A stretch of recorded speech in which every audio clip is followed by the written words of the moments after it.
बोलिए संत श्रोमणी रविदास जी महाराज की। आवाज जोर से आनी चाहिए कि एक दिन लेट यात्रा शुरू हो रही मेरे घर।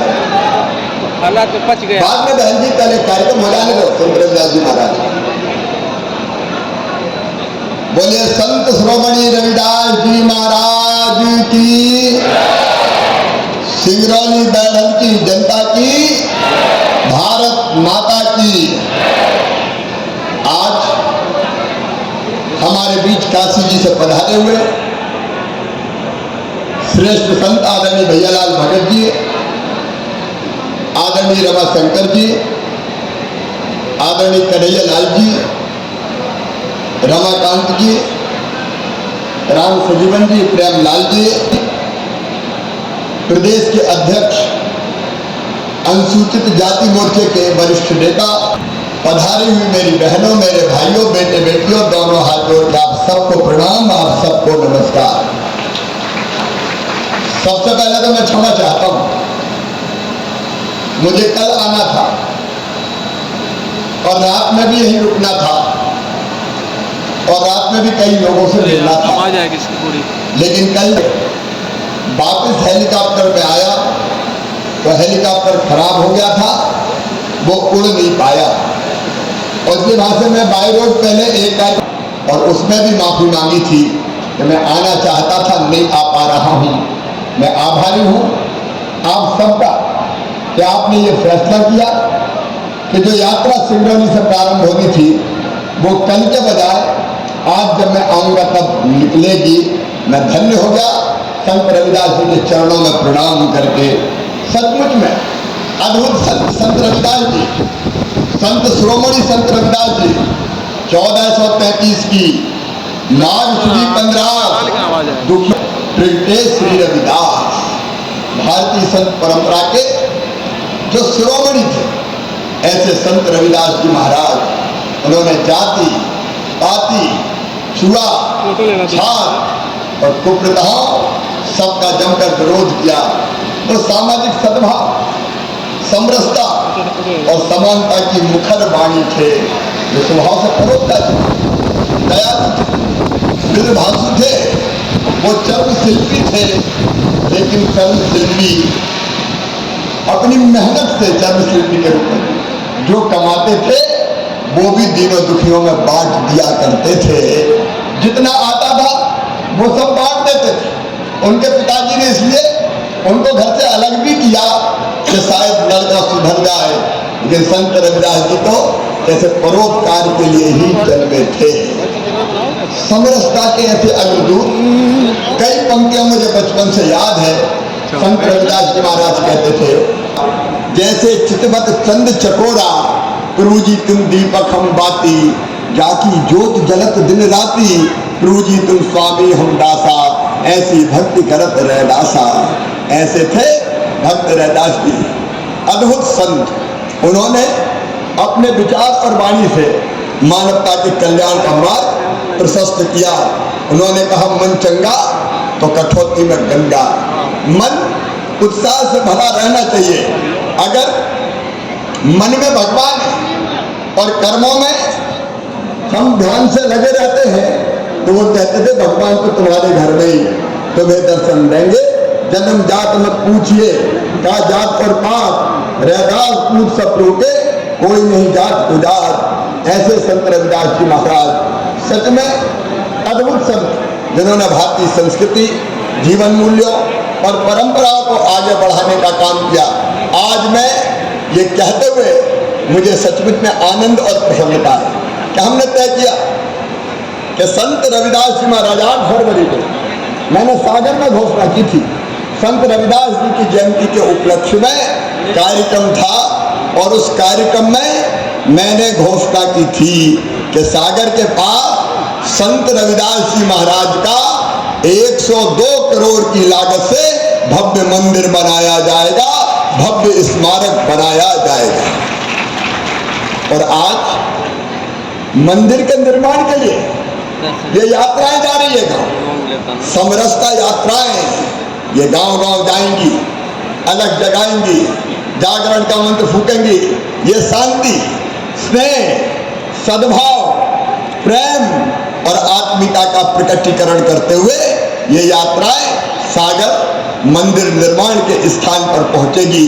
और मेरे बहनों और भाइयों, मुझे बताते खुशी है कि हम हर गांव से एक मुट्ठी मिट्टी और जल, हर गांव का जल जाएगा मंदिर के निर्माण के लिए।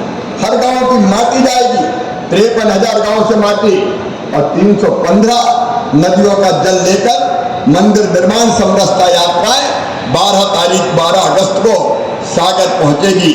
यात्रा के दौरान संत रविदास जी के व्यक्तित्व और कृतित्व पर केंद्रित रथ भी चलेगा, उनका चित्र रहेगा, उनकी पादुका रहेगी, कलश भी रहेगा, जिसका जगह जगह पर पूजन होगा।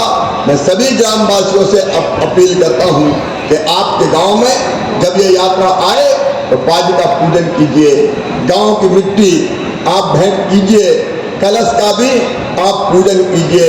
रथ पर सामाजिक समरसता के सूक्तियों का उल्लेख होगा। और सबसे बड़ी बात यह है कि 12 अगस्त को स्मारक का शिलान्यास स्वयं भारत के प्रधानमंत्री नरेंद्र मोदी जी करेंगे।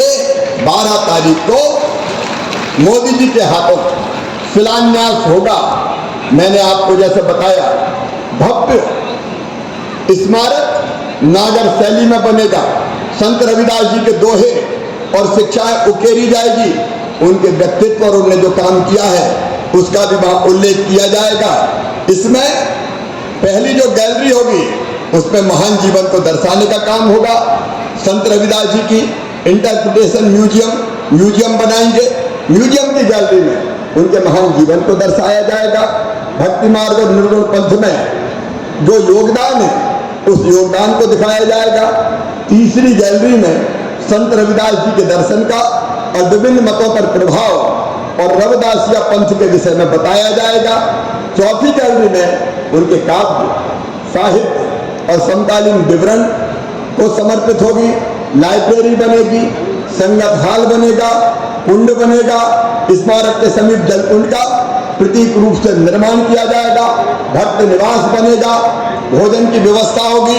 क्योंकि संत रविदास जी महाराज कहते थे, ऐसा चाहूं राज में जहां मिले सबन को अन्न, छोट बड़ सब संबसे रविदास रहे प्रसन्न।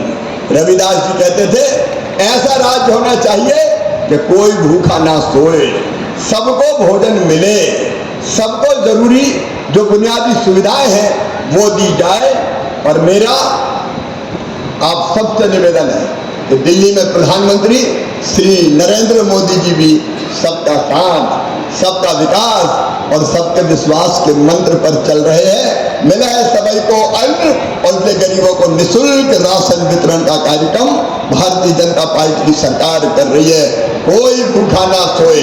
हमने तय किया है मध्य प्रदेश की धरती पर हम जो शहरों में, बड़े शहरों में मजदूरी करने या गरीब भाई बहन आते हैं तो भोजन में ही बहुत पैसा खर्च हो जाता है। अब ऐसे गरीबों को 5 रुपए में भरपेट भोजन उपलब्ध कराने का काम किया जाएगा ताकि वो भरपेट भोजन कर सके।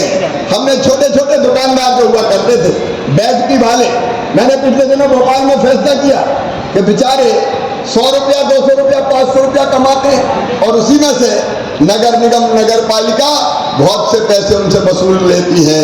100 रुपया लाओ, 50 रुपया लाओ। छोटे दुकानदार भाइयों और बहनों, मध्य प्रदेश के किसी शहर में बैठकी देने की जरूरत नहीं है। ये तुम्हारा अधिकार है, तुम्हारा हक है कि तुम अपना छोटा मोटा व्यापार चलाओ, सबको भोजन मिले, सबको मकान मिले। इसलिए प्रधानमंत्री आवास योजना, सबको इलाज मिले, इसके लिए आयुष्मान भारत योजना। मेरे बहनों और भाइयों, आप सोच के देखिए, जो संत रविदास जी महाराज ने कहा वो भारतीय जनता पार्टी की सरकारें अक्षरशः करने का काम कर रही है। यहाँ बड़ी संख्या में मेरी लाडली बहनाएं बैठी हैं। अगर कभी 1000-500 रुपए की भी जरूरत बहनों को पड़ जाती थी तो दूसरों के सामने हाथ फैलाने पड़ते थे, उधार मांगना पड़ता था।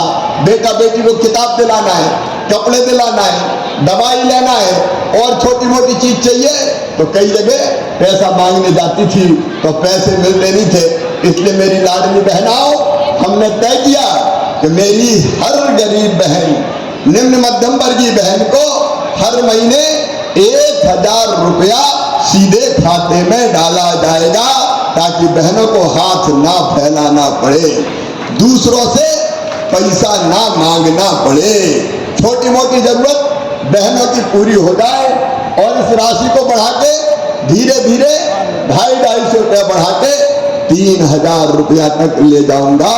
बहनों की आंखों में आंसू नहीं रखने दूंगा, उनके चेहरे पर मुस्कुराहट लेके आना है, क्योंकि संत रविदास जी यही कहते थे, सब प्रसन्न रहे तो बहनें क्यों दुखी रहे, बहनें क्यों हाथ फैलाए। और ये पैसा नहीं है मेरी बहनों, ये तुम्हारा सम्मान लौटा रहा हूं, ये तुम्हारा मान है, ये तुम्हारा सम्मान है और ये तुम्हारा अधिकार है। ऐसे एक नहीं अनेकों काम संत रविदास जी से प्रेरणा लेके, जैसे सबको अन्न चाहिए वैसे सबको शिक्षा भी चाहिए। और इसलिए मेरी बहनों और भाइयों, मध्य प्रदेश की धरती पर हमने तय किया कि जो हमारे बेटा बेटी है, गरीब हो, निम्न मध्यम वर्गीय हो, उनकी शिक्षा में कोई कसर नहीं रहने देंगे। चाहे किताबों की जरूरत हो, 8वीं तक यूनिफॉर्म हो। अभी अभी आपने देखा हो, जो बच्चे अच्छे नंबर लेकर 12वीं में आए, मामा ने उनके खाते में लैपटॉप के 25,000 रुपया डलवाए और कहा कि पढ़ते रहो, अच्छे बढ़ते रहो, धन की कमी नहीं रहेगी। और अभी दूसरे गांव में जो बच्चे पढ़ने जाते हैं, 5वीं पास करके 6वीं में, उन बच्चों के खाते में 4,500 रुपया और डालने वाला हूं, ताकि साइकिल खरीद के साइकिल पे बैठ के जाए। 8वीं पास करके 9वीं में जाते हैं, उनको भी साइकिल के पैसे दिए जाएंगे।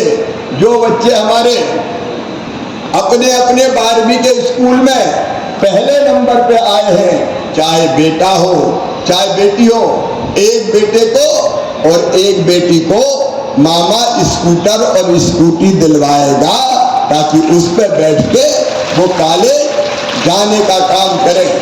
और उच्च शिक्षा के लिए जैसा संत रविदास जी का आशीर्वाद था, हमने तय किया है, इसको जरा ध्यान से सुन लेना और बुन लेना। कई बार हमारे बच्चे धन के अभाव में उच्च शिक्षा प्राप्त करने से वंचित रह जाते हैं। अब मम्मी पापा भी सुन ले, माता पिता भी सुन ले और भांजे भांजी भी सुन ले, अब तुम्हारा एडमिशन मेडिकल कॉलेज में होगा, इंजीनियरिंग कॉलेज में होगा और किसी उच्च शिक्षण संस्थान में होगा, तो फीस बहुत ज़्यादा रहती है। प्राइवेट मेडिकल कॉलेज की फीस 8 लाख रुपया साल, 10 लाख रुपया साल, पढ़ाई 5 साल की 50 लाख रुपया। बताओ मेरे बहनों और भाइयों, क्या गरीब बेटा बेटी 50 लाख रुपया दे सकता है पढ़ाई के? अरे जोर से बताओ ना। तो उनकी ये फीस उनके माता पिता नहीं चुकाएंगे, कौन चुकाएगा? अरे जोर से बोलो ना, मामा चुकाएगा। तो पढ़ाई लिखाई की चिंता मत करना। संत रविदास जी ने जो रास्ता हमको दिखाया है, उस रास्ते पर चलकर हम सरकार चलाने का काम कर रहे हैं। हमारे वो बच्चे जो 12वीं के बाद या ITI करके जो काम धंधा सीखना चाहते हैं, ताकि कंपनियों में बाद में उनको काम मिल सके, वो अब कंपनियों में काम सीखने जाएंगे और काम सीखने के बदले उनको हर महीना 8,000 रुपया दिए जाएंगे, ताकि उनकी रोजी रोटी चल सके और बेरोजगारी भी दूर हो सके।